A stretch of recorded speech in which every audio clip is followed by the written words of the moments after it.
Bom dia! Hoje, dia 11, vamos dar início ao nosso terceiro dia de feira, encerrando já hoje os trabalhos aqui na AquiShow. E teremos agora uma mesa redonda falando de sustentabilidade na aquicultura e monitoramento ambiental. Uma parceria com a Peixe SP, Senai e Instituto de Pesca. O nosso moderador agora será o senhor Luiz Marques da Silva Airosa, zootecnista, consultor em aquicultura. Por favor, professor.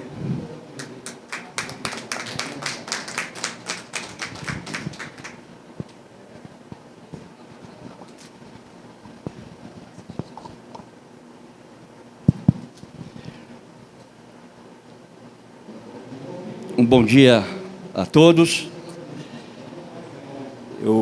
Antes de iniciar a nossa mesa redonda, eu vou agradecer aí a comissão organizadora da 15ª AquiShow, né?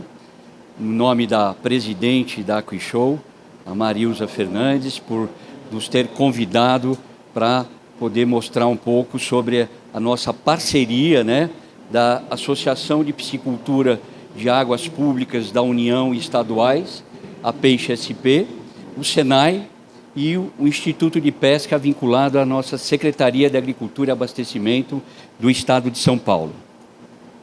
Então, para a gente iniciar, eu vou chamar todos os palestrantes, né, fazer uma breve apresentação, né, vocês verem como é que a gente vai fazer a nossa mesa redonda durante esse 1h30 que nós temos aqui de discussões, e no final a gente passa para perguntas, né, da plateia e algumas perguntas que a gente vai direcionar para os nossos palestrantes, tá? Então, para iniciar, nós vamos chamar a Marilza Patrício Fernandes, tá? A Marilza, além de estar aí, ser a presidente da nossa 15ª AquiShow, é a secretária executiva da Associação de Piscicultura Peixe SP. A Marilza, ela é graduada em Direito, com especialização em Direito Ambiental, Processos Coletivos e Gerenciamento de Recursos Hídricos, Relações Internacionais, Integração Regional da Mercosul e, como eu comentei, secretária executiva da Peixe SP. Muito obrigado para a sua participação. Faz favor.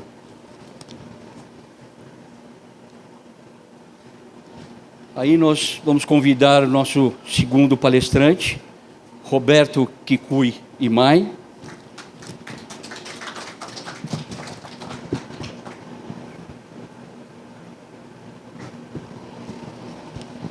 Roberto Kikuy Imai, ele possui formação executiva pela Fundação Getúlio Vargas, a FGV, atua como diretor titular da Compesca, que é uma divisão da cadeia produtiva da pesca e aquicultura, representando interesses da indústria e impulsionando a articulação multissetorial, Fiesp e Deagro.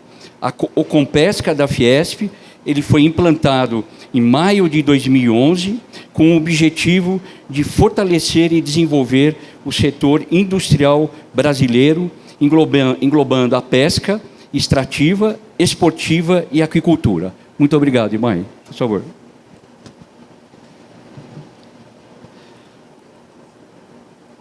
Agora a gente convida a senhora Fernanda Moreira para fazer parte da nossa mesa. A Fernanda, ela é coordenadora técnica de novos negócios no Distrito Tecnológico do Senai, São Paulo. Ela tem formação desenhista industrial, com especialização em projetos de produto, mestres pela FAO-USP e atualmente doutoranda na mesma instituição, com pesquisa focada no impacto das tecnologias imersivas nos processos criativos do designer. Profissional com mais de 20 anos de experiência e designer e gestão de projetos. com uma trajetória que inclui desenho de produto, pesquisa de tendências, modelagem e impressão 3D, além do desenvolvimento de roadmaps tecnológicos. Seu portfólio reúne prêmios de design e sustentabilidade, destacando sua contribuição para o setor como palestrante em eventos técnicos e acadêmicos. Compartilha uma visão sólida e inspiradora sobre o papel do designer como motor estratégico para impulsionar os negócios. Muito obrigado, Fernanda. E para finalizar a nossa composição da nossa mesa redonda, a gente chama Clóvis Ferreira do Carmo. Clóvis Ferreira do Carmo, ele é graduado em Química, doutor em Ciência e Engenharia Ambiental e pesquisador científico do Instituto de Pesca, instituição vinculada à Agência Paulista de Tecnologia dos Agronegócios, que é a nossa APTA, da Secretaria da Agricultura e Abastecimento do Estado de São Paulo. Atua nas áreas de recursos hídricos e aquicultura, com experiência em monitoramento ambiental e qualidade da água, aplicada a ecossistemas aquáticos continentais e sistemas de produção aquícola. Sua atuação concentra-se na análise de parâmetros físicos e químicos da água, liminologia e monitoramento ambiental voltado à aquicultura. Participa de projetos de pesquisa, orientação acadêmica e atividades de pós-graduação em aquicultura e pesca, colaborando com disciplinas relacionadas à tilapicultura, manejo ambiental e sustentabilidade aquícola. Também desenvolve estudos voltados à avaliação da qualidade da água em sistemas de produção aquícola e à gestão ambiental de recursos hídricos. Esse é o nosso colega Clóvis. Faz favor.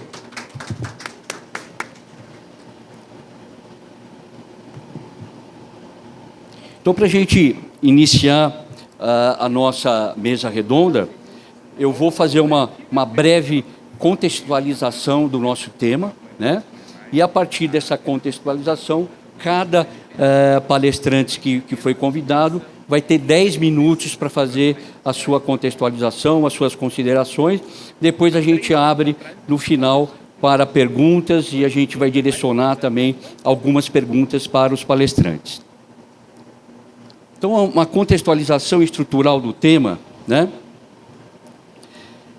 O porquê, né? Qual que é a lógica, né, dessa parceria, né? Então, a lógica dessa parceria é uma articulação entre a Peixe SP, né, que é a nossa Associação de Piscicultura de Águas Públicas da União e do Estado, que é uma política pública, o SENAI, que é uma formação profissional, e o Instituto de Pesca, que representa a pesquisa científica.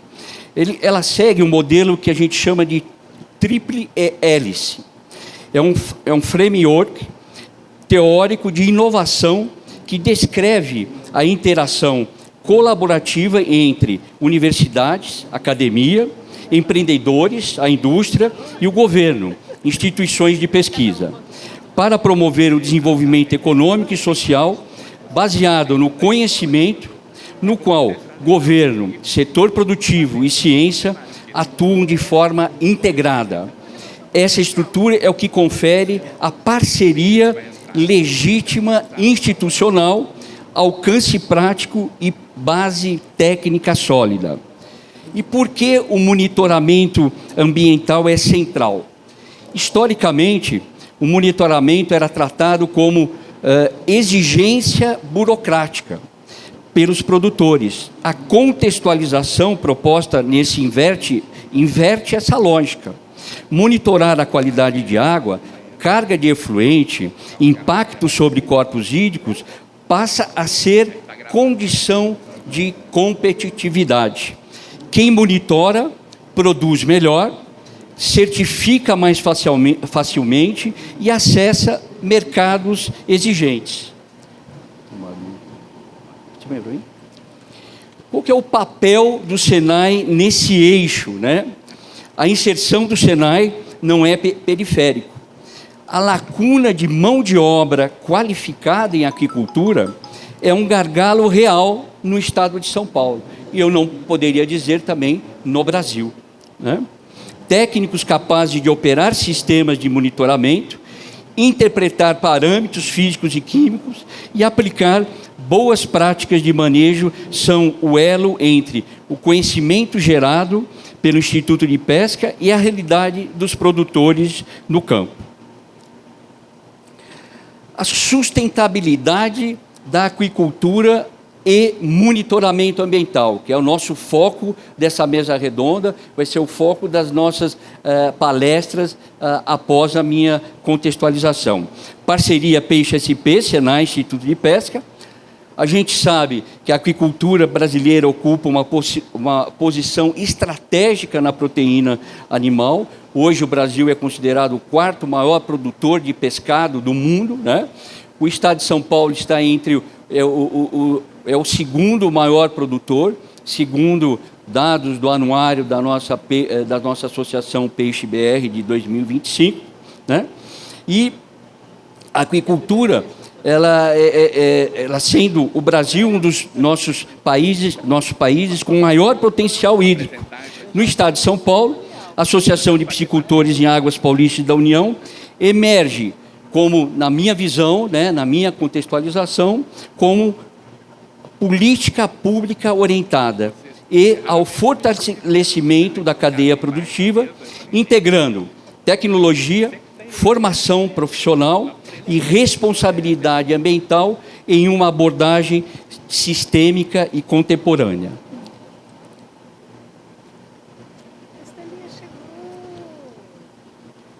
E aí eu contextualizei a nossa mesa redonda em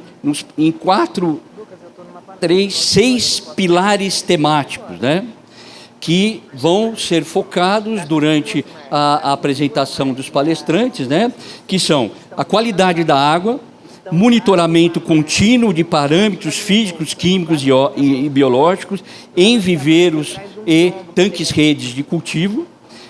Outro pilar, as boas práticas de manejo, são protocolos de biosseguridade, controle de densidade e gestão sanitária do plantel aquícola.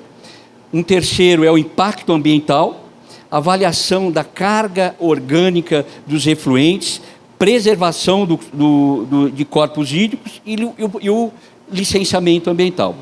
Inovação e tecnologia, sensores LOT, sistemas de recirculação, RAS ou sistemas de produção em bioflocos e inteligência de dados aplicados à produção. Formação profissional, um pilar temático muito importante, que é a capacitação técnica de aquicultores e trabalhadores do setor via cursos Senai integrados. Rastreabilidade e certificação, são sistemas de rastreabilidade da cadeia produtiva e certificações de conformidade ambiental. E para finalizar, eu coloco para os senhores os desafios estruturantes dessa parceria Senai, Instituto de Pesca e Peixe-SP.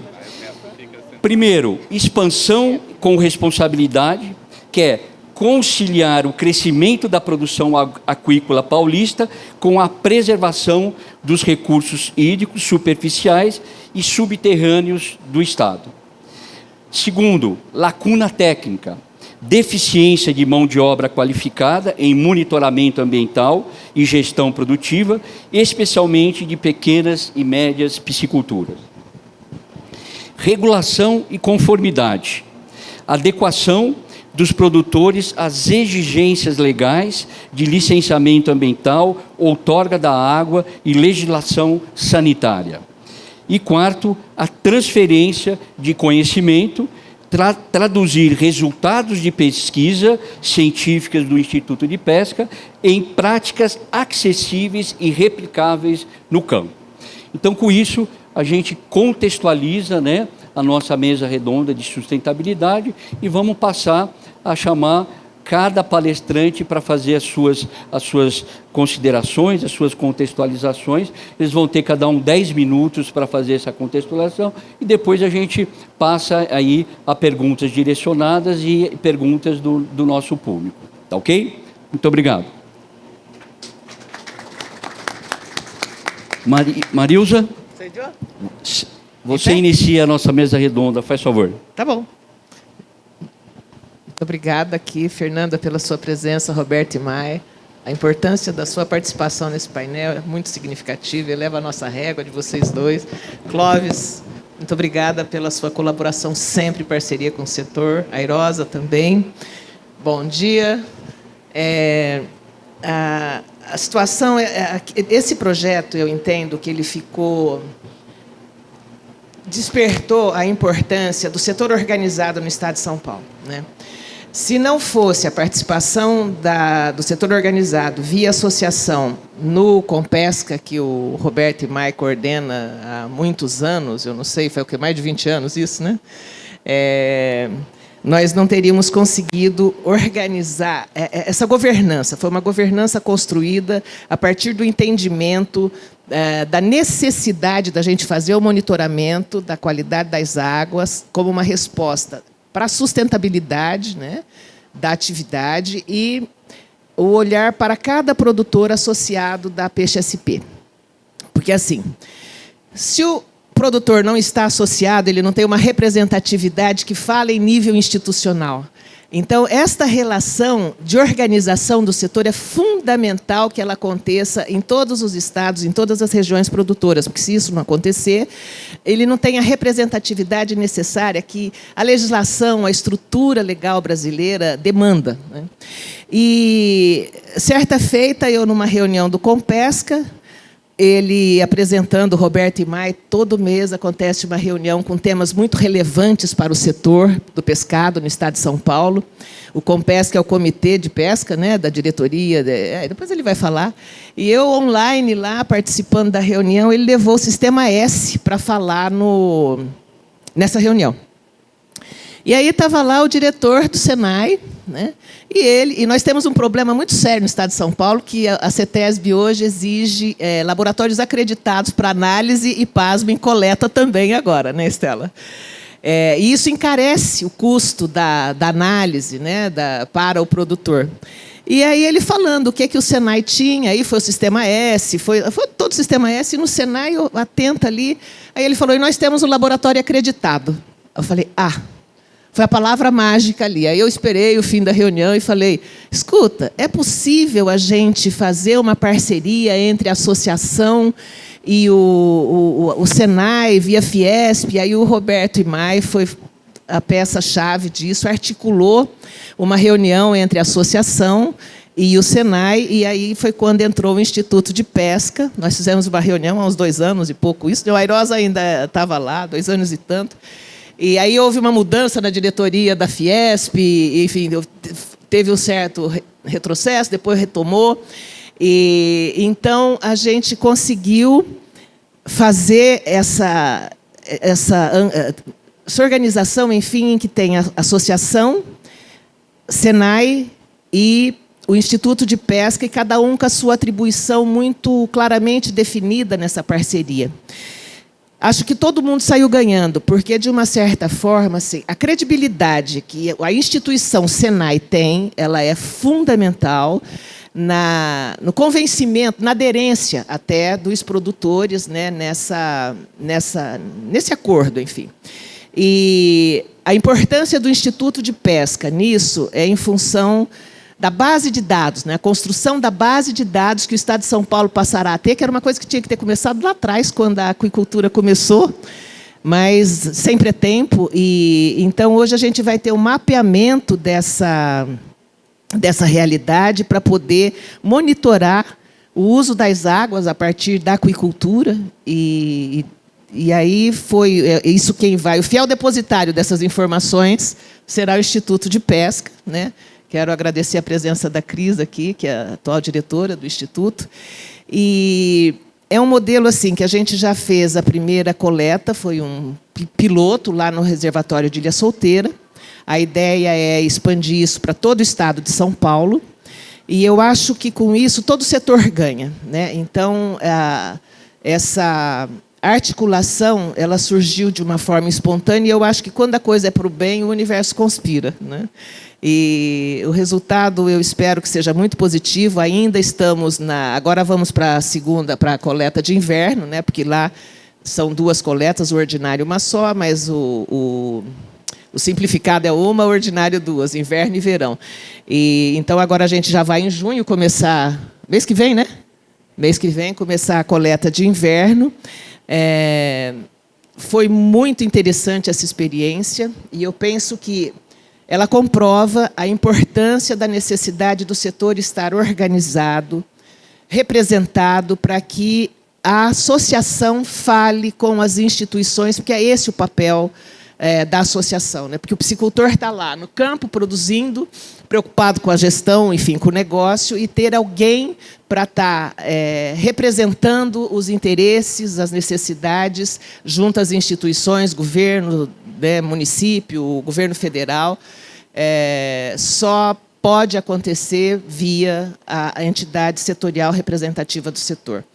Eu acho que é mais ou menos isso que eu tinha que falar. Deu os 10 minutos? Obrigada, gente. Obrigado, Marilza. Alô? Obrigado, Marilza.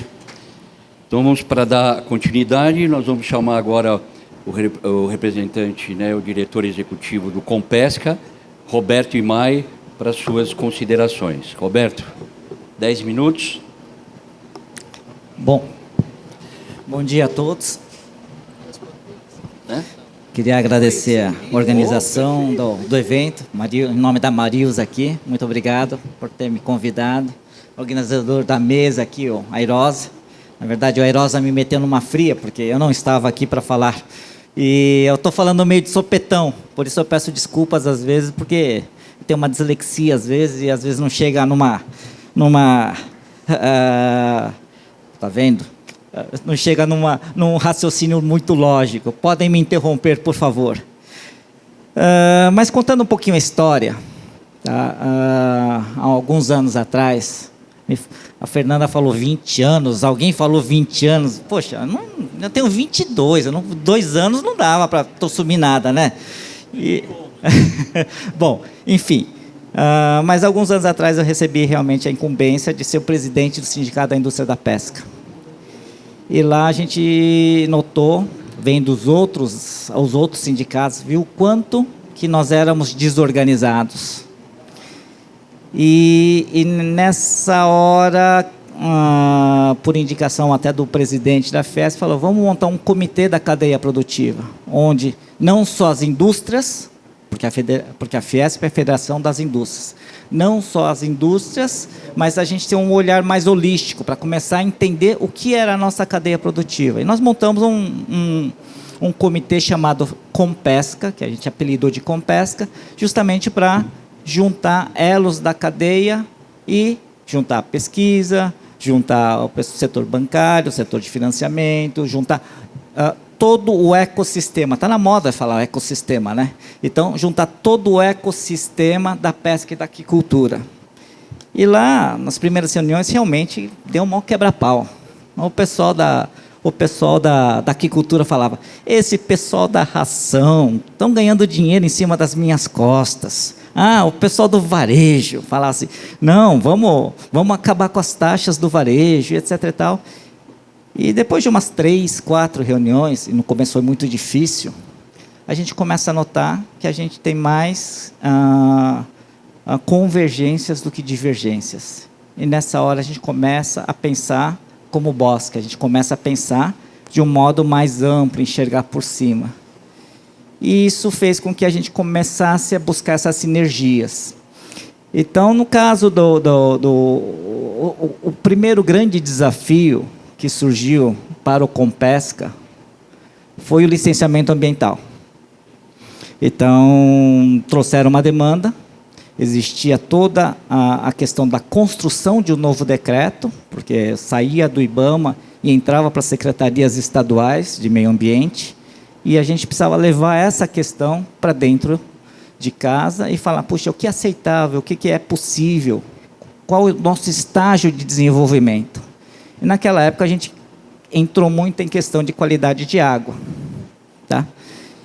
E foi assinado um decreto de licenciamento ambiental no estado de São Paulo, foi até modelo para diversos estados, E depois de alguns anos, a Marilza me chega e fala assim: Roberto, o licenciamento ambiental começou a vencer. E as empresas precisavam fazer as análises. E tinha uma série de problemas. Problemas de acreditação, problemas de análise. Tinha análise que tinha que ir para o Mato Grosso do Sul, tinha que análise que tinha que viajar, as amostras venciam. Então, começou-se uma discussão. E a gente conversando com o Senai, veja bem, o que tem o Senai, a aprendizagem industrial, com o nosso caso? Se a gente não tivesse essa visão holística, se a gente não conseguir enxergar o que cada elemento faz dentro desse contexto, a gente acaba não entendendo onde que a gente está nessas sinergias. E por uma feliz coincidência, quando a gente foi fazer uma reunião lá no Senai, o Senai estava fazendo um laboratório de águas para efluentes, um laboratório móvel. Aí começou toda uma sinergia ali, a gente falou, puxa vida, um projeto casa com o outro, e começou a andar uma coisa muito legal. Primeiro a gente buscou custo, né, Marilza? A primeira preocupação era custo. E, de novo, tendo essa visão holística, tendo pessoas diferentes, pensando com raciocínios diferentes, aí veio o Clóvis. Aí ele fala, mas esse projeto é muito mais do que para licenciamento ambiental. É muito mais do que só isso. A gente consegue, com esses dados, se eu receber de forma bruta, eu consigo defender a aquicultura, eu consigo realmente mensurar impactos que a atividade gera nos corpos hídricos. E aí a gente começou a montar todo um universo de ganha-ganha. Puxa vida, a gente está pegando o Senai, utilizando a estrutura de um Senai, que sai da massa salarial de todo mundo que trabalha na indústria, tá? A gente está pegando o Instituto de Pesca e a gente está defendendo a aquicultura com dados privados até. Eu acho que é uma questão que a gente começa a ter uma visão muito por cima e a gente está tirando proveito disso. E com certeza, e a Fernanda depois vai falar sobre isso, tem a outra parte, que é a parte de inovação. Puxa vida, o que tem naquela água? Será que eu posso utilizar? O que tem no sedimento? Puxa, será que eu não posso tirar novos subprodutos ou novo coproduto? Eu acho que são questões que começam a aparecer e que, de novo, somente com a junção das pessoas, com a sociedade organizada, que a Marilza bem colocou, eu acho que a questão do associativismo é extremamente importante. Conversar com representações é muito mais fácil do que conversar com indivíduos. Eu acho que a gente começa a realmente ter um novo horizonte para a pesca e para a aquicultura no Brasil. Cumpri minha missão? Obrigado, gente. Muito obrigado, Roberto Imai.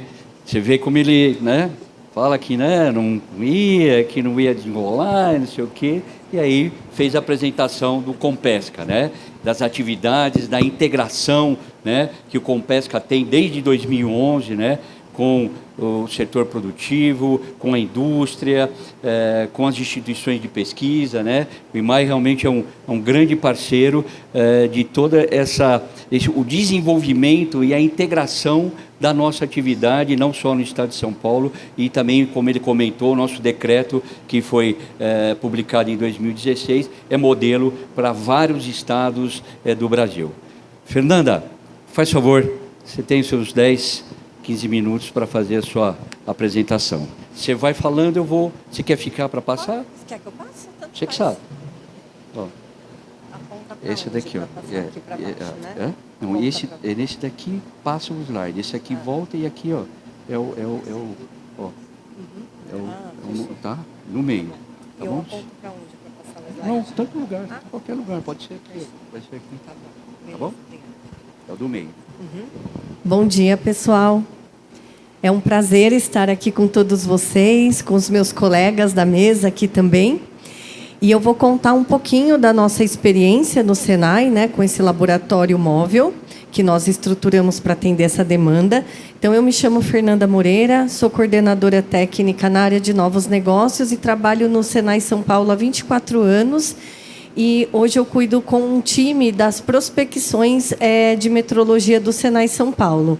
E estamos atendendo agora esse setor aqui da análise de água dos lagos, né, que está totalmente voltado aí à parte da pesca.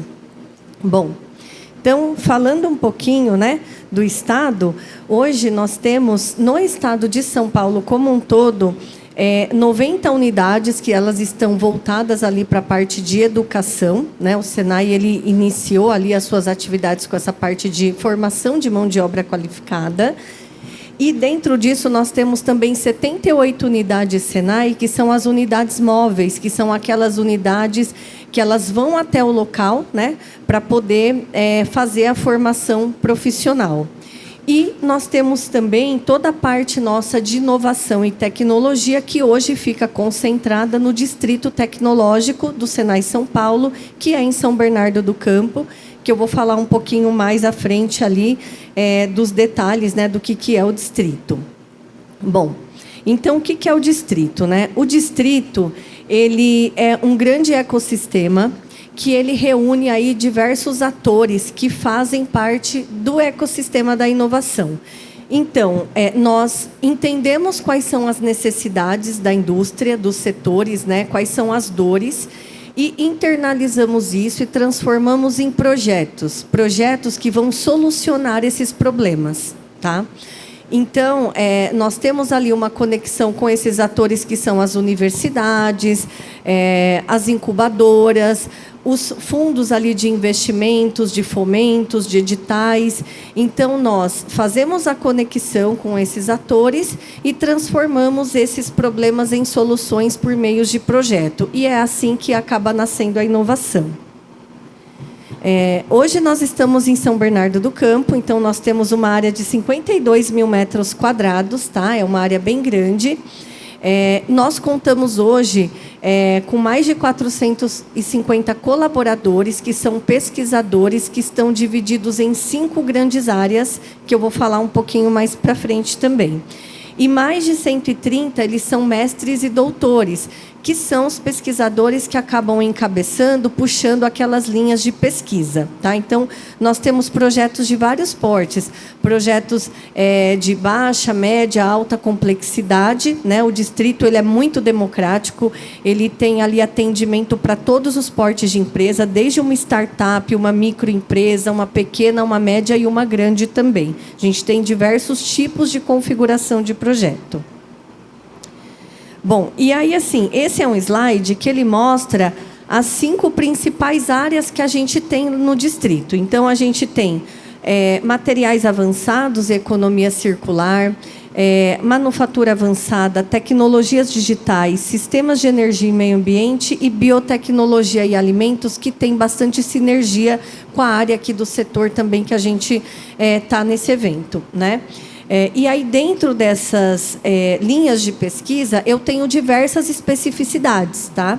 Então, por exemplo, quando eu falo em materiais avançados, eu estou falando de nanotecnologia, eu estou falando de compósitos, eu estou falando de blendas em materiais têxteis, materiais para a área de construção civil. Quando eu estou falando de manufatura avançada, eu estou falando do desenvolvimento de um produto que ele nasce lá no virtual, desde o design até a materialização, desenvolver prototipagens, validar questões técnicas e de processo por meio de produção piloto, tá? Quando eu falo de tecnologias digitais avançadas, eu estou falando de automação, de robótica, de algoritmos de inteligência artificial para poder categorizar dados, né? Hoje nós estamos no mundo dos dados, então entender os dados é extremamente importante. A área de sistema de energia e meio ambiente, eu também faço toda a parte de ESG, mapeamento ambiental, a gente tem algumas consultorias também, sistemas de energia, eu consigo mapear ali plantas, todos os processos industriais para otimizar a parte de energia. E biotecnologia e alimentos é uma área muito promissora no nosso país e também no distrito, então nós temos diversos projetos nessa área também. Agora, especificamente, falando do laboratório móvel, né? Nós fizemos esse projeto, né, por conta de uma necessidade do setor de vocês para fazer o monitoramento da qualidade dessas águas, dos peixes. E nós fizemos a primeira campanha no início desse ano, que foi em março, né? Então, fizemos ali a análise de 25 empreendimentos, né, que estão distribuídos no estado de São Paulo e na divisa também com Mato Grosso do Sul. E foi todo um suporte ali, né, para esse licenciamento que ele é necessário para o setor, né, que a gente está conversando aqui. Então, aí falando um pouquinho dessa escala, né, foram 25 empreendimentos, 6 municípios, né, e praticamente ali 2 estados para esse projeto piloto. Aqui a gente tem um pequeno vídeo do laboratório, tá? Então, a gente tem aqui, dá para ver alguns equipamentos que nós temos. Nós temos um microscópio, tem toda a parte de sonda, a gente tem uma mufla, tem uma capela. E ali em cima a gente tem uma foto do nosso laboratório. E o primeiro atendimento que nós fizemos foi para esse projeto, né? E foi muito interessante porque nós também adquirimos ali a experiência para poder fazer o atendimento, e agora a gente está se aperfeiçoando para a segunda campanha, que será a de inverno. A gente está desenhando esse projeto, a gente vai fazer ele no mês de julho, né, o mês que vem, e também no mês de agosto. Nós já temos um laboratório físico no Distrito de Meio Ambiente que faz análise de efluentes, né? Esse laboratório ele é da década de 90, então já é um laboratório que tem bastante experiência nisso. E agora o móvel ele é o nosso laboratório aí mais recente. E com relação ao monitoramento, né, ele foi dividido ali tanto a parte de análises para água, né, então temperatura, pH, oxigênio dissolvido, turbidez e condutividade, os nutrientes também, né, nitrogênio amoniacal total, nitrogênio total, fósforo total e fósforo solúvel.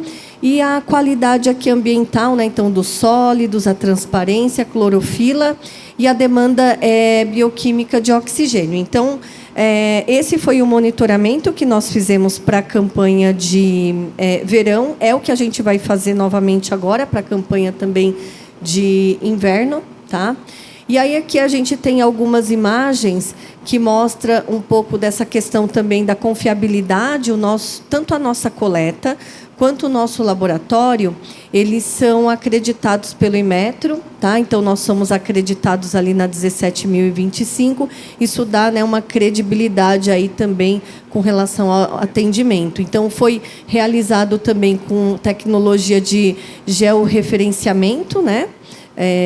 E aí tudo dentro aí dos requisitos da norma, tá? Então, aí aqui a gente tem, né, os parâmetros da norma. O Senai também faz ali a qualificação dos seus profissionais. Então, nossos profissionais também, eles sempre fazem ali uma reciclagem da norma, né, dos métodos, desenvolvimento de método. A gente passa tanto por auditorias internas quanto auditorias externas também. E o nosso laboratório também está entrando nessa dinâmica. Aí a expansão, né, operacional. Então, agora a gente está na fase de desenhar essa campanha de inverno, né? Então, a gente está fazendo diversas reuniões com o pessoal que está envolvido diretamente nisso, com a Irosa, com a Marilza, né, para a gente mapear quais são os empreendimentos. E aí, cada vez mais, a gente poder se preparar tecnicamente também para estar atendendo de maneira sempre assertiva, né, esse setor. E aí, isso foi muito interessante porque agora a gente conhece um pouco mais, né, esse setor. E nós fizemos algumas provocações para os nossos times de pesquisadores também, né, porque a gente tem lá uma área de meio ambiente, uma área de biotecnologia, automação industrial. Então, o que a gente pode estar fazendo, além de prestar esse serviço de metrologia para esse setor que é tão importante? Então, surgiram aí algumas opções, né? E aí eu trouxe isso aqui mais como um brainstorm mesmo, de possibilidades para poder mostrar para vocês o que a gente consegue fazer. Então, hoje a gente conseguiria trabalhar nessa parte de nutrição e novas formulações. A gente trabalha muito com caracterização de resíduos, né? Então, todos os processos eles acabam tendo resíduos.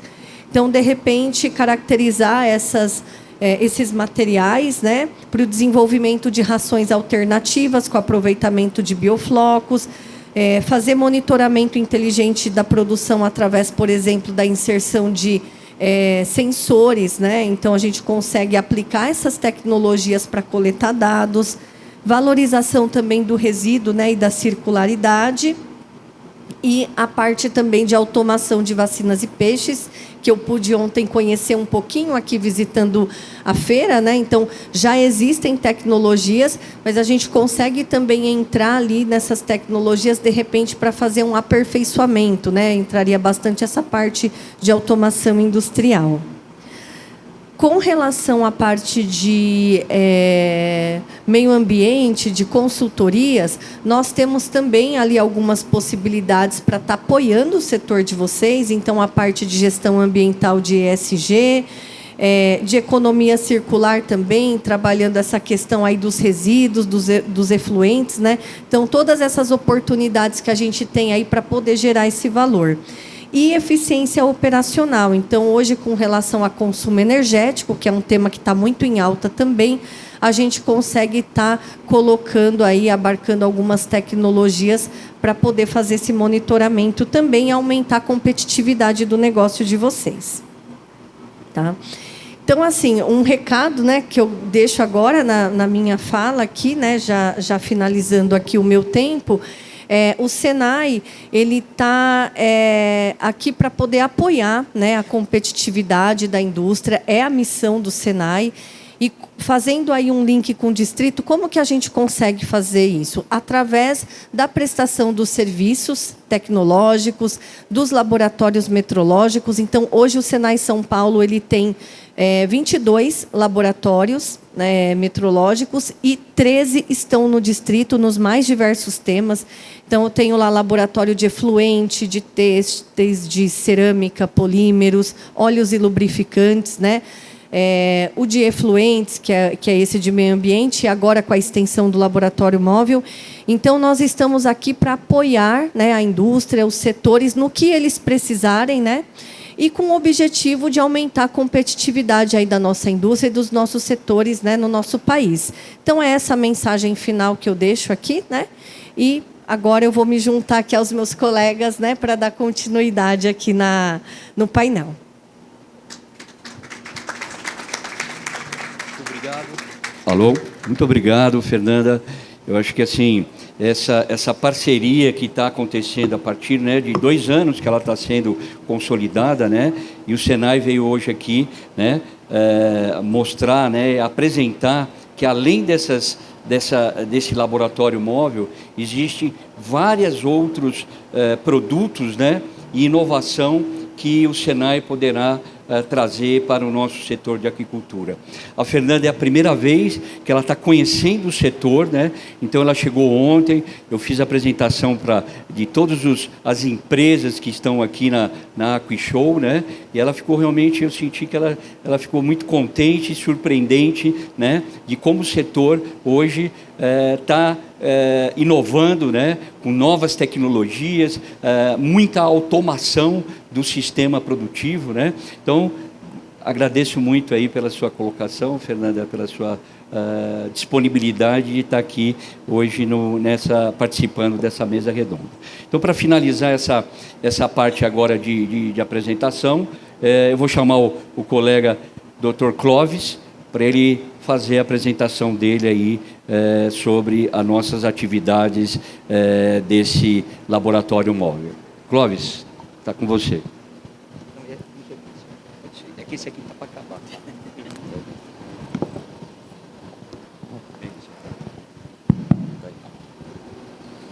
Bom dia. Bom, já foi apresentado, não preciso avançar, conheço muitos que estão aqui. Agora eu tenho que justificar, porque vocês perceberam, a proposta ela poderia se encerrar exatamente nesse momento. A necessidade do setor e o Senai, a altura para atender essa necessidade do setor. Só que eu tenho que dar um diferencial, porque isso é uma oportunidade. O Roberto ele lembrou, aqui com exceção da Fernanda, eu tenho 3 atores briguentos. Então, o decreto de licenciamento não foi simples. Ele não saiu um modelo como a gente previa, ou como a gente tinha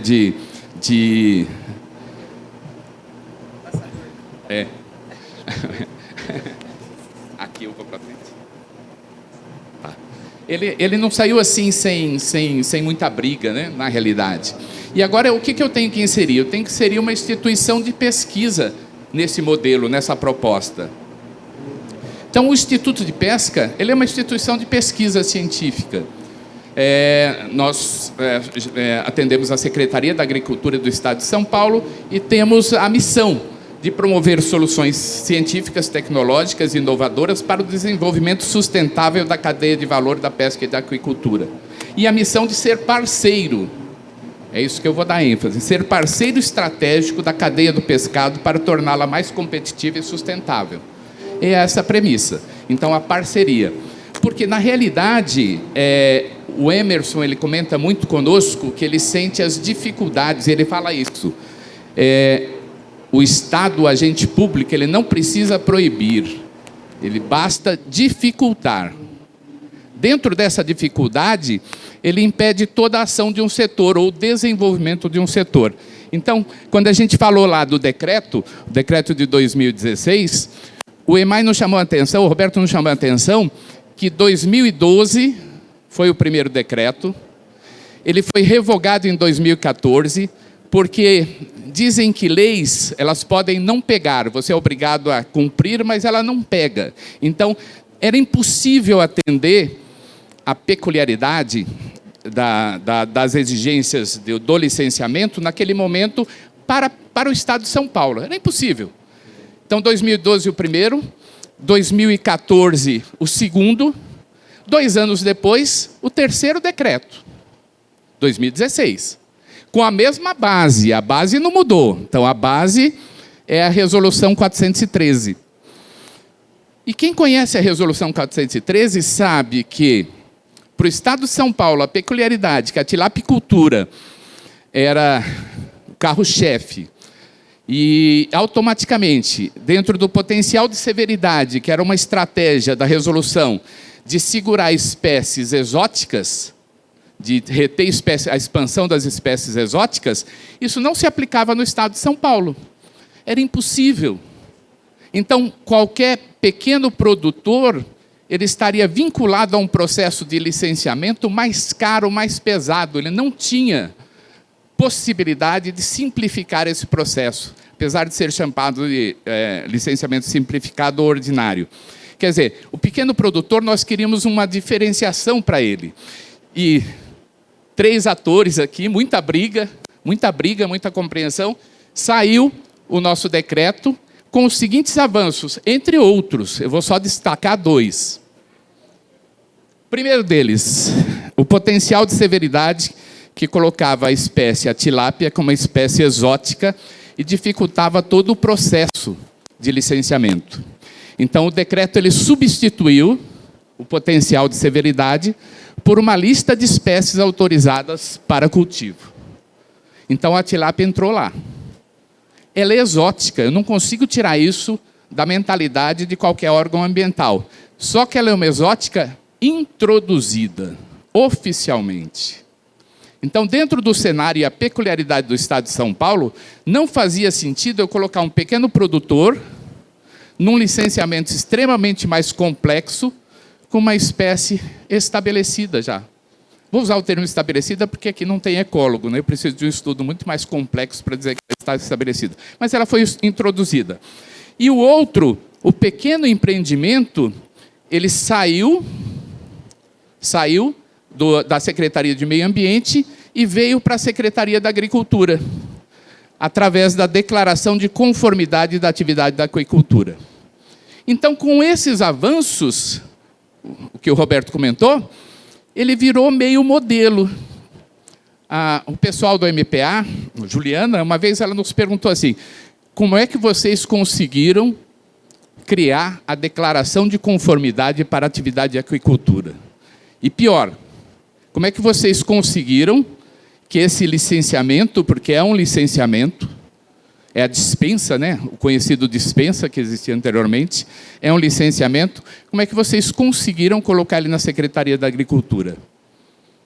Muita briga e decisão política. Por quê? Porque, na realidade, por trás da demora, nós, agentes públicos, estamos numa discussão de ideias e conceitos, né? Então, tudo isso se passou, foram anos. Eu falei 2012 o primeiro decreto. Foram anos. Não foi só aí. Não foi só aí, não. Com o decreto, surgiu um grupo. Grande parte dos atores estão aqui. Um grupo para definir o monitoramento ambiental da atividade da aquicultura. 2016, resolução conjunta, Secretaria do Meio Ambiente e Secretaria da Agricultura, grupo técnico para discutir monitoramento. 2022. Todo esse período aqui foi discussão. Discussão e impasse. Um impasse severo. Por que um impasse? Porque, na realidade, é impossível aceitar ou transferir para um aquicultor, para um produtor, que ele tenha que fazer uma análise de coliformes termotolerantes na produção. Não é lá que eu preciso dessa análise. Posso ter que fazer no frigorífico. Posso ter, mas não o produtor. Isso é custo. Pode ser baixo, mas é custo e não necessário. Então, durante todo esse período aqui, 2017 a 2022, esse grupo aqui brigando, mais os técnicos ali, discutindo como resolver esse processo. Melhorou muito. Foi o ideal? Ainda não. Ainda não foi o ideal, mas é isso que nós temos hoje. E temos outras alterações ocorrendo, porque, na realidade, a legislação ambiental foi alterada e a 413 ela tem que ser alterada. Está havendo uma movimentação para alteração. Qual é a base? E aí vocês vão comparar quando sair a nova resolução. Se sair, porque os órgãos ambientais eles tentam travar o máximo possível. Grande parte do decreto, no estado de São Paulo, e da portaria de monitoramento, ele está dentro da resolução CONAMA hoje. Grande parte. A base, praticamente, que o órgão ambiental apresentou dentro do fórum de um GT de trabalho para a alteração da CONAMA, é o decreto do Estado de São Paulo e a resolução de monitoramento. Então, o potencial de severidade, que era uma peculiaridade para o Estado de São Paulo, não poderia ser aplicado, ele vai deixar de existir. Não terá na próxima resolução CONAMA, desde que ela seja aprovada, né? Aí, quando a gente ouve lá, não estão, é uma briga terrível, porque isso tem um conflito medonho. Quer dizer, a gente tem que entender, vou roubar uma frase que a primeira vez que eu ouvi foi com a Marilza. Peixe produz água. E eu falava sempre assim, a atividade de produção de peixe é uma atividade de baixo impacto. Só que a frase da Marilza ela é muito mais interessante, porque o peixe é dependente da qualidade da água. Então não adianta eu falar, olha, vocês estão poluindo, vocês estão contaminando, porque na realidade, se o produtor fizer isso, o piscicultor, o tilapicultor fizer isso, a sua produção cai muito. Então, quando a gente entra num cenário, aí entre dois atores, a Secretaria da Agricultura defendendo o sistema produtivo de maneira geral, o aspecto social envolvido, e sem tirar demérito nenhum, a Secretaria do Meio Ambiente defendendo as questões ambientais, a gestão ambiental. Então, na realidade, o que a gente gostaria de passar, a gente passou, tentou passar durante todo esse período de discussão, é que dentro da gestão ambiental, o aquicultor é mais um ator a integrar essa problemática, e não um oponente. Então, eu preciso facilitar a vida dele e criar condições para que ele trabalhe, porque, teoricamente, os mecanismos que eu tenho de capacidade, estudo de capacidade de suporte, restrição por área de ocupação e os controles do efluente, a legislação para efluente, já é mais do que o suficiente para que eu tenha uma harmonia nas questões ambientais. Bom, essa discussão... Eu falo muito, hein, Luiz? Pode me interromper. Essa discussão, ela caminhou severamente durante um longo período, e aí nós nos estabelecemos, né? Gestão ambiental, o piscicultor, o produtor, ele pode ser um ator maior nisso. Ele é o principal interessado na manutenção da qualidade da água. Qualidade da água não se discute. Tem um princípio que nós chamamos de conceito de fonte. O que é conceito de fonte? Toda atividade humana é impactante. Toda atividade humana vai gerar impacto. Qual o impacto? Vamos analisar. Para a piscicultura, eu gosto muito de um indicador, fósforo. Então, fósforo, eu estou manuseando, né? Estou dentro da ração, estou manuseando dentro do meu processo produtivo, os peixes estão excretando uma quantidade, então é um bom indicador, e esse eu realmente tenho que monitorar. Eu acho que a aquicultura, o produtor hoje mais atualizado, ele sabe que ele precisa contribuir para o monitoramento. Agora, esse monitoramento ele tem que ser dentro de variáveis que vão contribuir para o processo produtivo e variáveis que possam contribuir para a compreensão das questões ambientais. Nesse conceito, quando entrou a atividade agropecuária no comando e controle, né, o licenciamento e outorga, ela tem uma peculiaridade. Eu estava comentando isso com a Fernanda. Atender um distrito industrial é extremamente simples, porque as indústrias se concentram e, automaticamente, os laboratórios, os prestadores de serviços se aproximam. Perfeito, fechou a conta, atende a questão ambiental e vamos prosseguir o processo produtivo. Agora, a agropecuária, eu tenho um produtor que está 300, 400 quilômetros de um polo, efetivamente, onde eu tenho um laboratório que vá prestar serviço para ele, que atenda à necessidade das suas análises. E no estado de São Paulo tem uma peculiaridade que o órgão ambiental exige o laboratório acreditado, né? Sem desqualificar nenhum outro laboratório. A acreditação é simplesmente uma padronização de processo, né? Ele consegue responder que o processo que ele está fazendo tem uma sequência e ele segue à risca esse processo. De qualquer forma, quem trabalha em laboratório sabe que a maior parte dos laboratórios seguem processos, né? Então, a acreditação é simplesmente a validação da qualidade analítica do laboratório, e o que eu acredito que a maior parte dos laboratórios tem qualidade analítica. Essa resolução exige, então, como é que eu vou buscar um laboratório a uma distância muito longa e com variáveis que a gente, por sorte, no estado de São Paulo tirou, com variáveis que a preservação dela, a técnica de preservação da amostra é difícil. Então, toda essa complexidade levou a essa montagem e aí deu esse insight. Porque, na realidade, essa discussão de 2 ou 3 anos para sair uma proposta de monitoramento, ela se baseia na ausência de informação. Então, temos informação? Temos. Então, o Clóvis fez 2 projetos na região lá de Ilha Solteira. Vamos olhar os projetos dele? Só que o projeto teve uma curta duração. Essa curta duração, ela me dá uma informação, uma fotografia. Daqui a 3 ou 4 anos atrás, eu uso ela como base, mas eu não consigo convencer o órgão ambiental que realmente a aquicultura tem baixo impacto, que o sistema sofre alteração por outros motivos. Dentro dessa premissa é que surgiu essa parceria.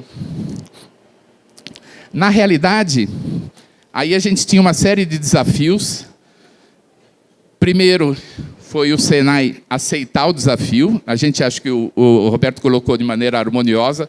Nós chegamos num momento crucial, eles estavam investindo nas unidades laboratoriais móveis, e a gente surgiu com uma demanda que era diferente para eles. Comentei com o Fernando hoje de manhã. Na realidade, você encostar o seu veículo móvel em uma indústria é extremamente simples. Você entra, vai no laboratório da indústria, pega a amostra, volta para o seu laboratório e leva embora. Os consultores estão aqui, a Estela está aqui. A gente chega no campo, Wagner, a gente chega no campo, está chovendo, você está com uma série de equipamentos, você está com uma planilha que você vai anotar a lápis algumas informações, você não vai confiar no seu sistema de armazenamento da sua sonda, porque você tem medo que ela falhe e você perca os dados. Você já fez um investimento muito grande para chegar no campo, você executa todo o trabalho ali do campo e não consegue ter uma garantia, há uma dificuldade, o barco balança. Os técnicos do Senai, acho que nunca entraram num barco, entrar naquilo é desconfortável, coletar é desconfortável, jogar uma sonda é desconfortável, jogar uma draga em condições adversas é desconfortável, tudo isso aconteceu. Só que, por trás disso, a gente tinha a garantia de um procedimento padronizado. Ela nos confidenciou que os técnicos já estão começando a entender melhor, já vão ter a sua RAIS, já vão ter a autorização para embarcar, já estão com todo o mecanismo preparado. Então, essa rapidez de atendimento, de entender a problemática, que nos seduziu em relação ao Senai. E onde nós entramos? Nós entramos porque, inicialmente,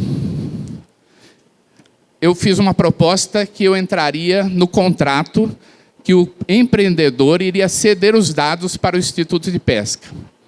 O Senai me convenceu o contrário. O contrato é uma relação comercial. Então, não faria muito sentido. Mas, para o Senai, basta a inserção de um e-mail da instituição, do Instituto de Pesca, ou do pesquisador responsável, e uma sensibilização, que já fizemos algumas reuniões, né, Estela? Fizemos algumas reuniões de sensibilização. Quer dizer, se ele autorizar, repassar esse e-mail para o Senai rebate, tanto para o consultor ou para a associação, as informações. Então, nesse aspecto, me facilitou a vida e eu saí do cenário ali do contrato, né, entre duas empresas, em tese, ou um contrato comercial. Né? E, junto com isso, o que veio? Na realidade, o Instituto de Pesca, eu não posso, não é que eu não posso, eu posso, mas eu não consigo demandas individuais.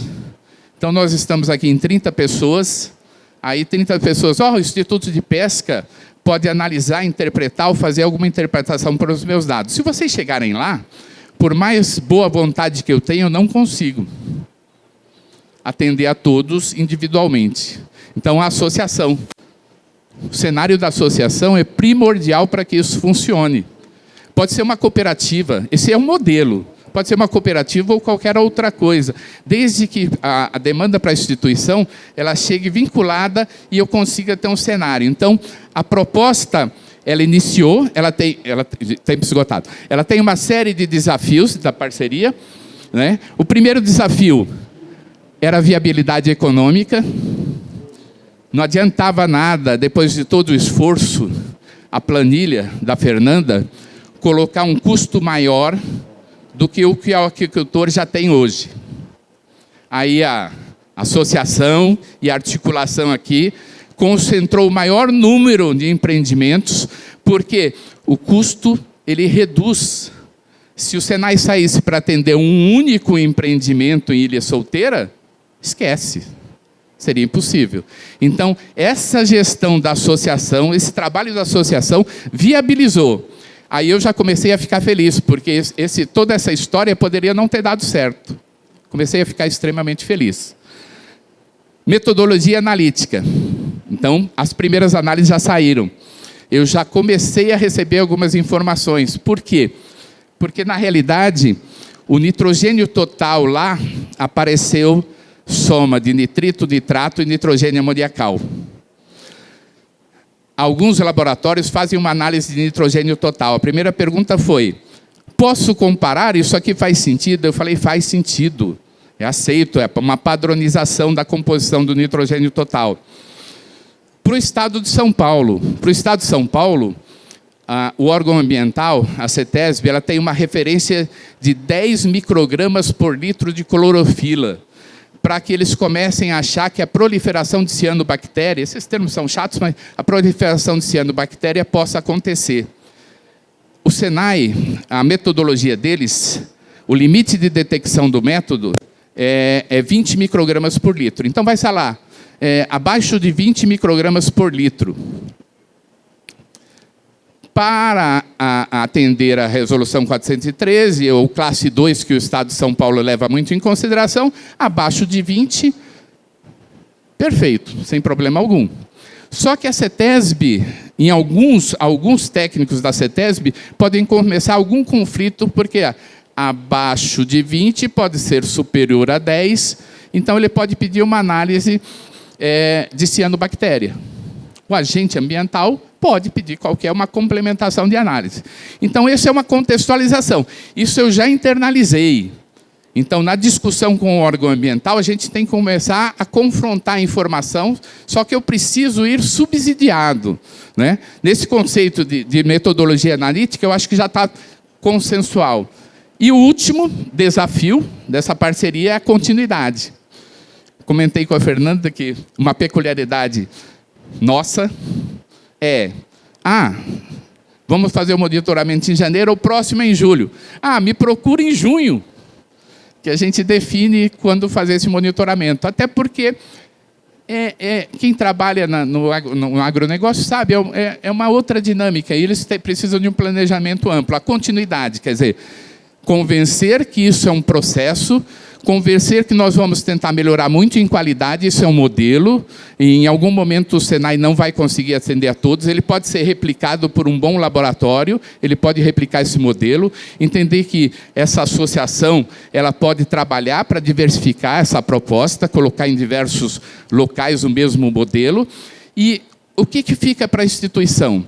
Se a instituição, se a associação convencer, se os consultores convencerem os produtores, nós vamos receber esses dados, vamos montar um banco de dados. Não quero saber o nome do produtor, isso não me interessa. Eu preciso da coordenada. Aí alguém vai falar, pela coordenada você pode identificar.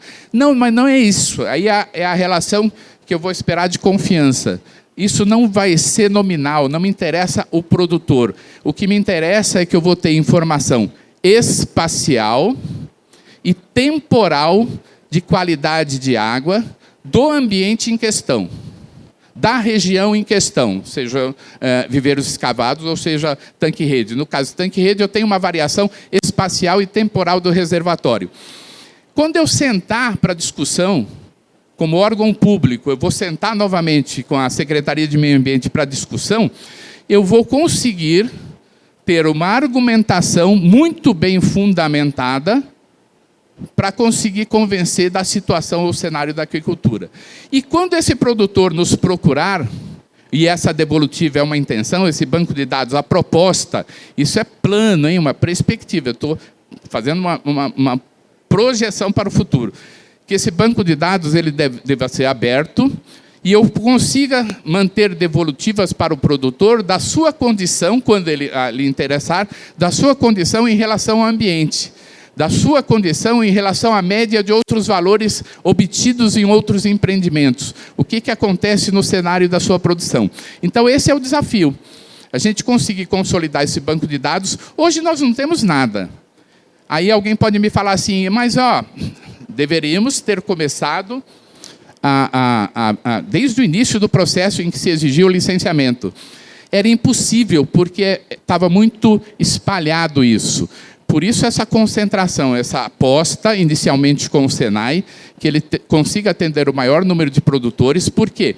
Aí eu ganho confiabilidade, eu ganho consistência nos dados analíticos, isso é extremamente importante. Se eu pegar a planilha, não sei quantos produtores tem aqui, mas se eu pegar a planilha de dados ambientais da sua propriedade, de 10 ou 20 produtores feitos em laboratórios distintos, e eu tentar avaliar a consistência desses dados, a consistência vai ser muito baixa. Então, eu preciso, numa escala temporal, fortalecer esse banco de dados. Então, a proposta do banco de dados é um banco de dados aberta, é que esse banco de dados consiga dar uma devolutiva de análises preliminares ao produtor, é um apoio indireto ao desenvolvimento de pesquisas nas regiões aquícolas. Isso por quê? Porque, na realidade, existem outras instituições, e quando esse banco de informações ele ficar aberto de qualidade da água do ambiente, outras instituições vão fazer pesquisa naquele local porque reduz os seus custos. Então, ele vai buscar outros parâmetros. Eu tenho amigos que trabalham no Instituto de Botânica e eles fazem levantamento de comunidades fitoplantônicas. Eles vão buscar esses parâmetros e vincular eles aos parâmetros de qualidade de água. Isso nos dá os trabalhos que a gente vai ler para discutir. Então, quando eu consigo, vai ser um fomento dos produtores indireto à pesquisa. A pesquisa científica. Não precisa colocar mais nenhum centavo na pesquisa e, de repente, eu vou ter comunidades fitoplantônicas, eu vou ter qualidade da água, qualidade do sedimento, feito por outras instituições públicas, simplesmente pela facilidade de um banco de dados aberto. Então, se eu consigo ali disponibilizar essas informações, deixar aberto a consulta, eu crio esse vínculo com outras instituições.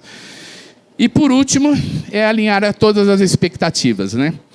Agora, com o sucesso da primeira coleta, tenho certeza que agora isso vai fortalecer e continuar. A nossa etapa como instituição pública é sentar com a associação, sentar com os consultores, sensibilizar os produtores se for necessário, para que eles entendam o que é a proposta, desmistifiquem um pouquinho, e nenhum dado, isso eu posso garantir para vocês, todos os dados estarão dentro do Instituto de Pesca, na Secretaria da Agricultura, nenhum dado será utilizado para qualquer outra atividade afim, de qualquer outra agente fiscalizador, de qualquer outra instância que não seja exclusivamente voltado a entender a dinâmica e o funcionamento da qualidade da água dos sistemas aquícolas. Bom, passei meu tempo, falei demais, eu falo demais, me desculpe. Obrigado. Muito obrigado, Clóvis. Eu acho que a gente deixou o Clóvis para finalizar essa nossa mesa redonda, porque realmente ele contextualizou todas as informações anteriores, né? E o Clóvis tem toda essa, né, muitos anos de instituição, né, de integração junto com o setor produtivo, né? E ele realmente foi um dos pilares aí para a gente realmente poder consolidar, né, esse laboratório móvel, né, junto com o Senai, junto com o Compesca, né? Então a gente realmente fica muito contente, né, depois dessa explanação do Clóvis, para vocês verem como o controle da qualidade de água e de sedimento é complexo, né? Você precisa ter, por exigências do órgão ambiental, todas as análises, sejam da água, de sedimento, acreditadas, e o nosso próprio decreto, né, exige que a coleta seja também acreditada. Tá? Eu recebi agora recentemente um relatório, eu renovo muito as licenças de operação da CETESB no estado de São Paulo, e recentemente recebi um relatório que ele enfatiza, né, em um dos itens, em que cada vez mais a exigência da coleta ser acreditada vai ser exigido. Tá? Porque a gente estava fazendo até o momento, antes do laboratório móvel, técnicos que a gente sabe que tem a expertise para fazer essas coletas, eles estavam fazendo essas coletas para nós, de água e de sedimento. Mas a partir eu acredito que já do ano que vem, a CETESB não vai mais aceitar as coletas que não sejam acreditadas. Eu vou complementar duas informações do Clóvis, para depois a gente abrir aí para algumas perguntas, né? Foi o seguinte: quando o Clóvis falou da DCAA, né, que é a Declaração de Conformidade da Atividade Aquícola, que são as dispensas, né, de licenciamento, que é feito na Casa da Agricultura dos municípios, né, ele falou qual que é o volume, né, de tanque-rede ou de espelho d'água que você é dispensado no estado de São Paulo, conforme esse decreto. Você tem até 1.000 metros cúbicos de tanque-rede e até 5 hectares de espelho d'água é dispensado do licenciamento ambiental, e você tem só a emissão da DCAA, que é feita pela Casa da Agricultura do município onde está localizado o empreendimento. E uma segunda informação foi que nesse meio desse histórico, né, que ele falou, do primeiro decreto, do segundo decreto e o nosso último decreto em 2016, logo 2 anos após o nosso decreto, a gente teve a publicação da lista de espécies, né, que podem ser produzidas, sejam elas exóticas ou não, e os sistemas produtivos dessas espécies. Tá? Então, a gente caracterizou em 3 sistemas de produção: os sistemas intensivos em tanque-rede, RAS ou bioflocos, os sistemas em barramentos e viveiros escavados, tá? E os sistemas desculpa, foram 3, barramentos e os sistemas em viveiros escavados. E cada espécie, por exemplo, o panga, né, que é uma espécie exótica, ele só pode ser produzido em viveiros escavados. Ele é proibido a produção do panga no sistema de tanque-rede. Então, a gente teve essa resolução, que foi uma portaria do diretor, onde a gente identificou todas as espécies do estado de São Paulo e o sistema produtivo que cada espécie dessa pode ser produzida. Então, era isso. Eu gostaria agora de deixar aberto aí a perguntas aí dos participantes, tá? Pode começar, Wagner? Por favor, só se apresenta, né? E de que região, fazendo favor?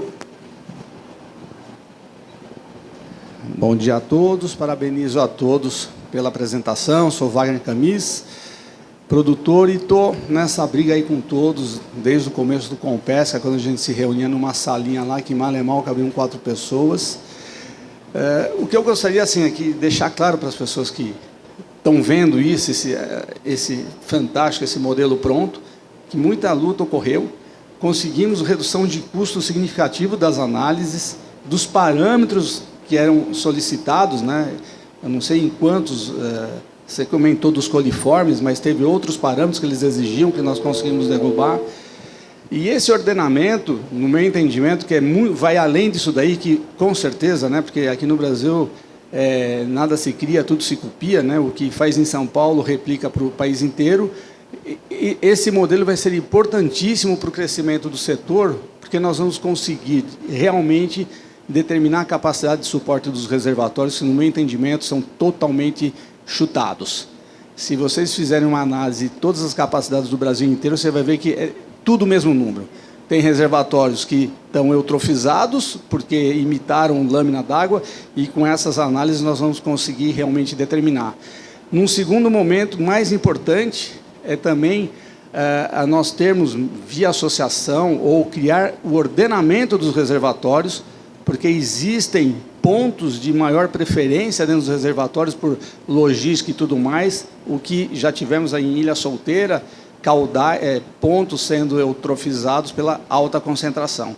Então, tem muita coisa por evoluir e esses dados vão nos subsidiar. E, mais uma vez, parabenizo a todos. Muito obrigado, Wagner. É isso mesmo, né? Eu acho que, assim, é um primeiro passo, né, que a gente está fazendo com essa... colocando a disponibilidade desse laboratório móvel, né?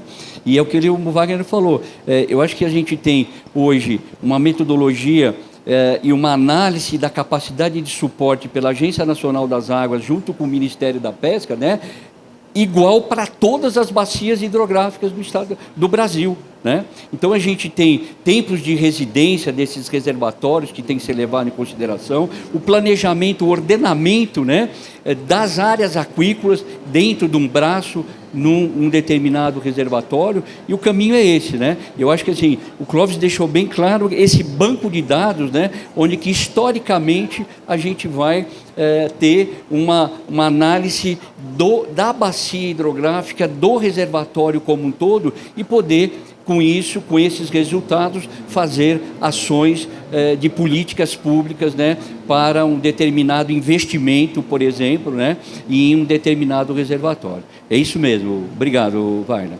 Por favor, pode falar. Né? Sou André Camargo. queria parabenizar vocês todos por essa mesa redonda, porque ela traz para muito perto da gente o ideal, né? O ideal seria que nós, como licenciamento ambiental, que a sociedade nos cobrasse aquilo que é sustentável. E como a aquicultura é seu próprio termômetro, ela precisa ser sustentável para ser viável. Então, o licenciamento ambiental ele tem que ser algo prático e eficiente nesse sentido. Se ela não for sustentável, ela não vai ser viável. E aí, esse licenciamento tem que seguir esse caminho. Então, parabéns, muito bom isso daí. Eu adorei a história do Senai entrar no circuito e fazer as análises. Muito bem-vindo ao Senai para dentro da nossa cadeia. E eu queria entender como é que está o planejamento de cobertura do Estado. Tá? Entender como é que nós vamos cobrir o Estado todo em relação a essas coletas. Então, eu vou começar, né, a responder essa sua pergunta, depois eu passo para os palestrantes aí.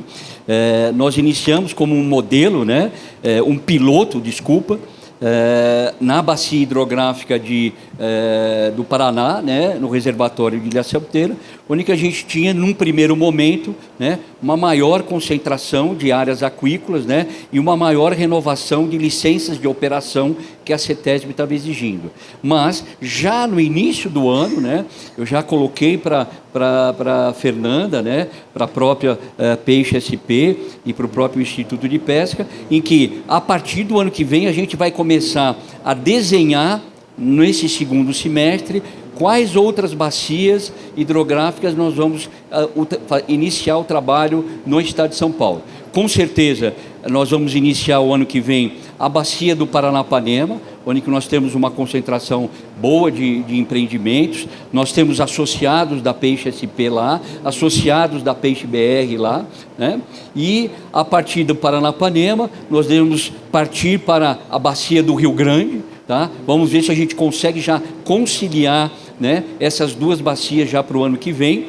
E como nós temos 3 meses, né, que é a coleta de verão, janeiro, fevereiro e março, fazendo, acho que, um bom planejamento do deslocamento desse laboratório móvel para essas bacias, eu acredito que a gente já consiga, né, atender essas outras 2 bacias já para o ano que vem. E temos aí a bacia, que nós temos colegas aqui que tem empreendimentos, na bacia da usina hidrelétrica de Paraibuna, né? Que também nós temos uma concentração de áreas aquícolas lá, que seria também um outro momento para iniciar. Eu acho que, né, a gente vai fazer esse estudo, esse planejamento agora já no segundo semestre, para ver quais são as bacias que a gente vai conseguir atender o ano que vem. Se quer falar, Fernanda? Faz favor. Eu só queria passar uma informação assim, em relação ao custo, Wagner. O Senai, ele tem um preço fechado, um pacote da despesa de operação dele. Então, assim, neste momento, ficou mais ou menos equivalente em relação aos laboratórios comerciais, porque o número de empreendimentos, essa despesa é dividida entre o número de empreendimentos que vão fazer a coleta, a análise e tudo mais. Então, enquanto isso lá nesse projeto piloto, quando aumentar o número de empreendimentos aqui, a gente imagina que vai baratear mais ainda o preço do custo, né, da análise, porque o custo aqui é fixo, então dividindo por um número maior de pagantes, vai cair o valor, né? Então foi mais ou menos esse arranjo que foi feito e acho que tinha que esclarecer isso aqui também. Bom, o nosso laboratório está pronto, né? Estava até brincando aqui com o Imai, que até a gente tem mais uma semana agora, né, nessa campanha de inverno, a gente está estruturando o projeto. Então, serão 3 semanas em julho e mais 2 semanas em agosto, né? A gente tem mais uma semana ali que daria para a gente estar encaixando mais alguns empreendimentos. Então, a gente tem esse recorte que a gente tem que obedecer do período do verão e do período do inverno. Mas, quanto antes a gente começar a se organizar, né, a gente consegue inserir mais empreendimentos também, né? E eu torço muito para que cresça, né, esse projeto, quem sabe até montar outros laboratórios também, né, e que a gente possa atender aí o Brasil como um todo também, conforme isso vá se engajando, né, e a gente ir ganhando ali mais mercado para poder atender, né, quem for necessário. Tá? Com relação a essa parte dos custos, o Senai São Paulo ele precisa ser sustentável com relação às suas operações, né? A parte de serviços, de tecnologia. Então, realmente, assim, tem um custo ali operacional para manter o laboratório, o custo de manutenção do laboratório, dos reagentes, de todos os insumos, o custo do HH também, né, dos nossos técnicos, que são especialistas na área. Então, a nossa operação ela precisa ser sustentável, né? Essa é uma premissa que a gente leva assim para todos os nossos serviços que nós prestamos. E, obviamente, quanto mais empreendimentos a gente tiver, isso também vai ser diluído para que a gente tenha também um valor mais competitivo, né? E que atenda aí a todos. Ok. Muito obrigado, Fernanda. Olha, nós estamos aí com o tempo esgotado. Vamos fazer mais uma pergunta, tá? Para a gente finalizar. Tá ok? Estela, por favor.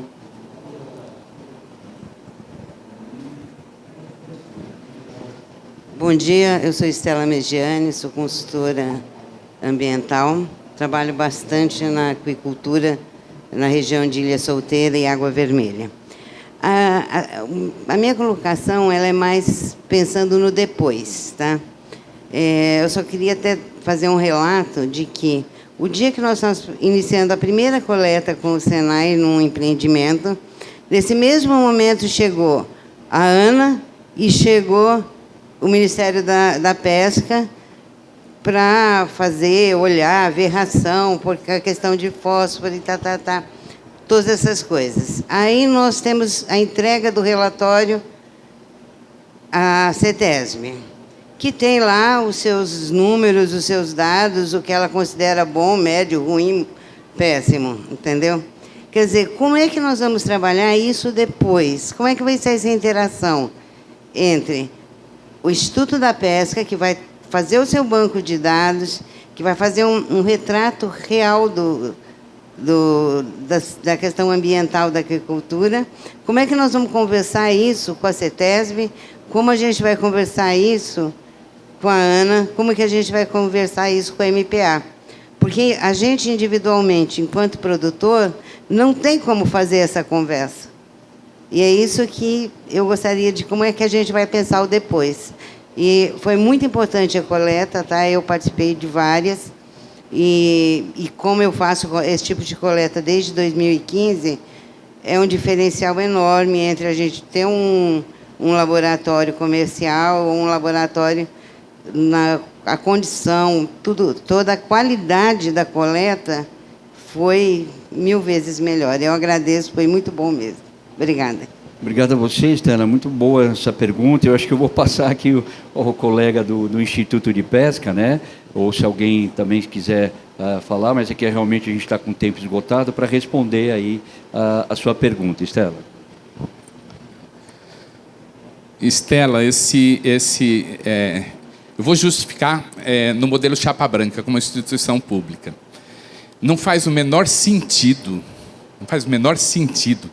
eu vim aqui conversar com vocês, procurar associação e falar assim para vocês, olha, vocês, modelo, né, que dá confiança, consistência aos dados, e vocês, por favor, vocês me passem os dados que vocês já passaram para o Estado, porque o Estado não me repassa. É incoerente. Eu te entendo perfeitamente. Por que essa incoerência?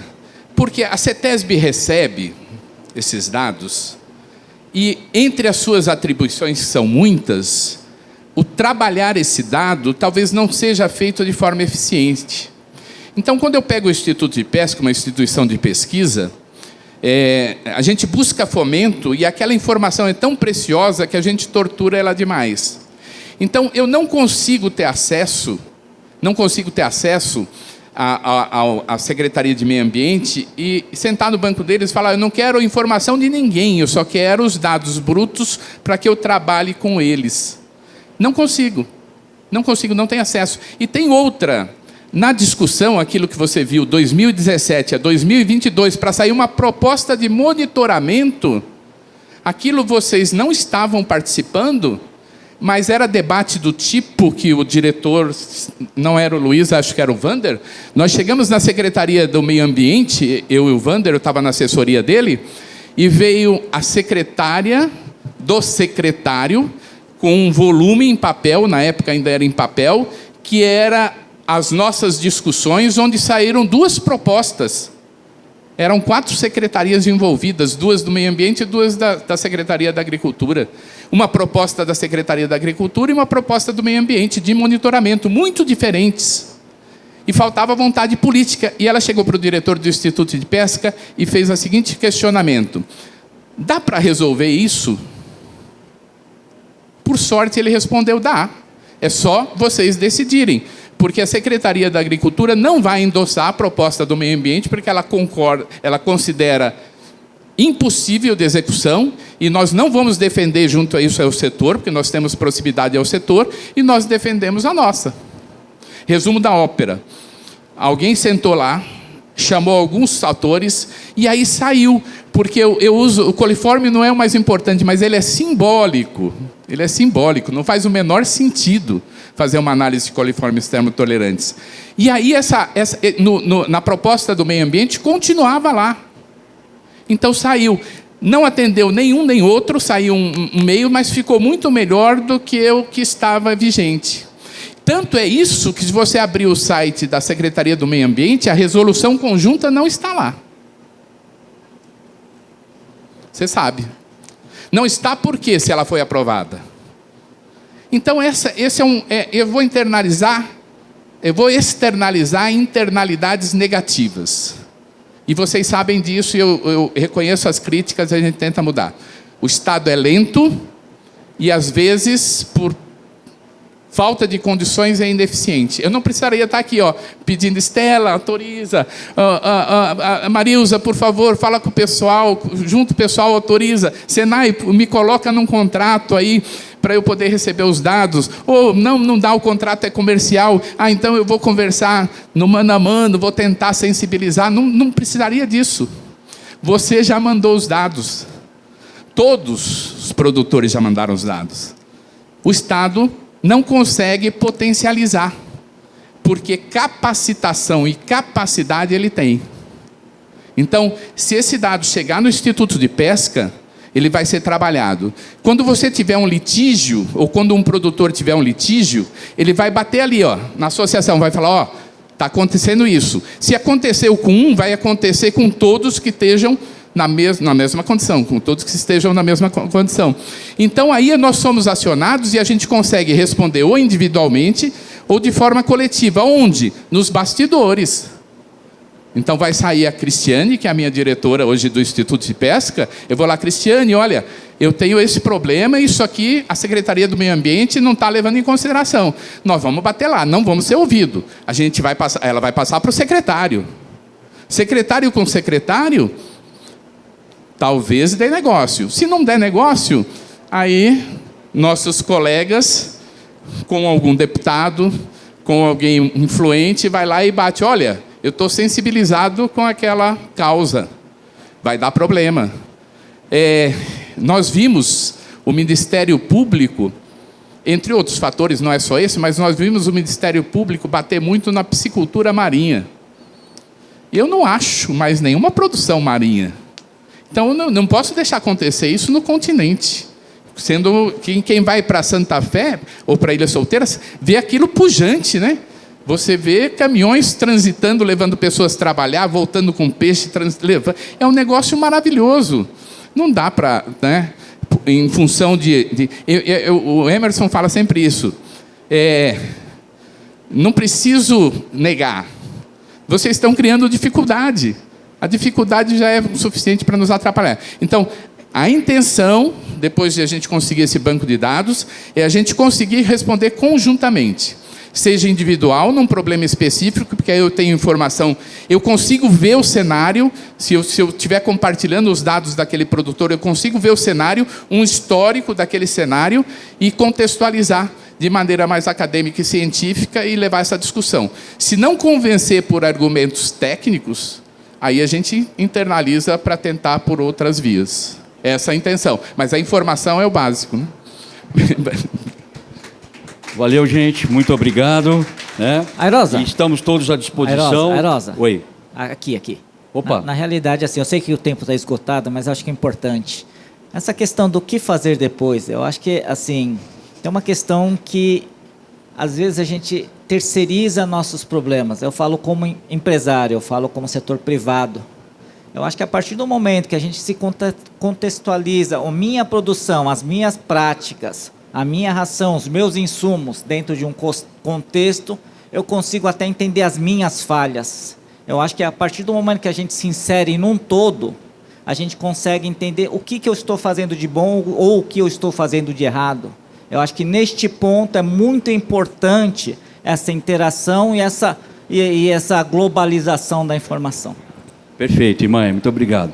Antes de finalizar, eu gostaria, né, de aproveitar que nós estamos com a presidente aqui da AquiShow, a Marilza, né, a secretária executiva da Peixe SP, e pedir para os senhores uma salva de palmas, né, para a Marilza aí, pelo trabalho que ela vem desenvolvendo em todas essas AquiShows, tá?